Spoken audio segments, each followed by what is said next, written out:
Inflation just hit 4.2%, the highest reading in 3 years, and it happened while gas prices were actually falling.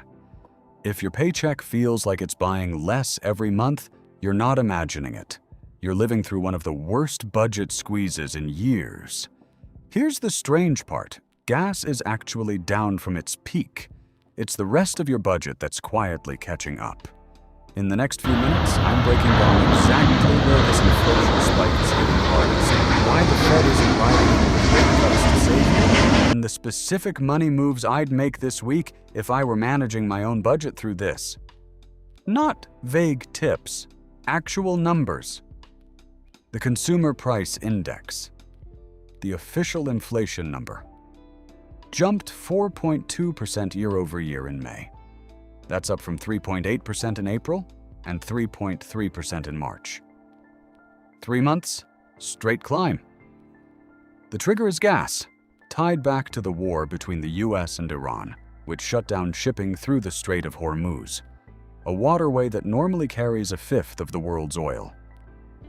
Energy costs alone made up over 60% of that monthly inflation increase. At the peak in May, gas hit $4.56 a gallon nationally, the highest since 2022. Right now, it's eased back to around $3.87. Gas is improving, but prices don't unring a bell. Everything gas touched on the way up is still catching up on the way down. But here's the part nobody's talking about. This isn't hitting everyone equally. Goldman Sachs ran the numbers, and it's not close. The bottom 20% of earners are seeing their real spending power grow by less than 1% this year. The top 20%? Almost 4%. Why? Lower income households spend roughly 4 times more of their take-home pay on gas than higher earners do. A dollar jump at the pump is a rounding error for one household and the grocery budget for another. That's why a single 4.2% headline number hides the real story. The pain is concentrated, and if you're already living paycheck to paycheck, this hit harder than the number suggests. And it's not staying at the gas station. Core inflation, prices excluding food and energy, is running at 2.9%, still above the Fed's 2% target, a sign the pain is spreading outward. Airfares are up more than 20% year over year on pricier jet fuel. Grocery prices are climbing again. Beef alone is up double digits because herd sizes are at a multi-decade low.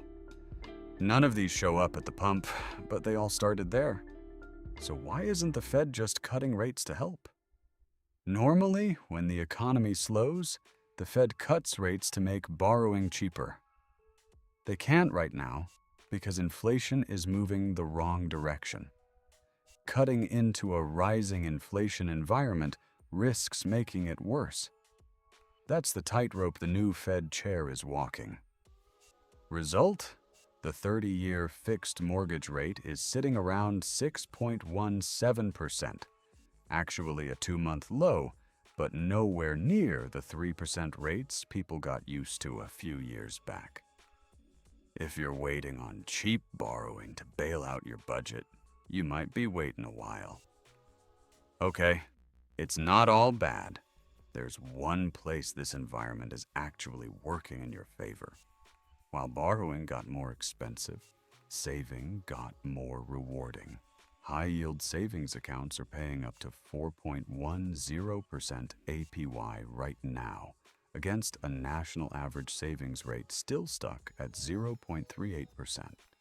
That gap is basically free money sitting on the table. On $10,000 sitting in a regular account, the difference between 0.38% and 4.10% is over $370 a year for doing nothing except switching banks. So here's what I'd actually do managing a budget through this, in order. 1.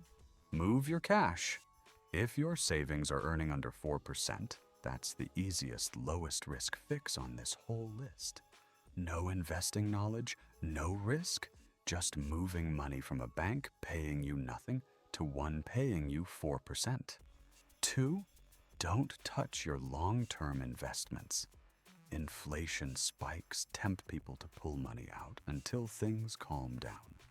Historically, that's one of the most expensive moves you can make. Markets have priced in worse than a 4.2% print plenty of times. 3. If you're a homeowner above 7%, this dip to 6.17% is worth 5 minutes with a refinance calculator. It might not save thousands, but it costs you nothing to check. What I would not do is panic cut your entire budget off one scary headline. Cut where the math actually supports it. Not out of fear. If you want a full breakdown on finding a 4% plus savings account without getting stuck with some sketchy online bank, comment rates and I'll make that video next. And if breakdowns like this are useful to you, subscribing means you don't miss it. Inflation's at 4.2%. Gas is easing. The squeeze is real. But so are the moves that actually help. Use them.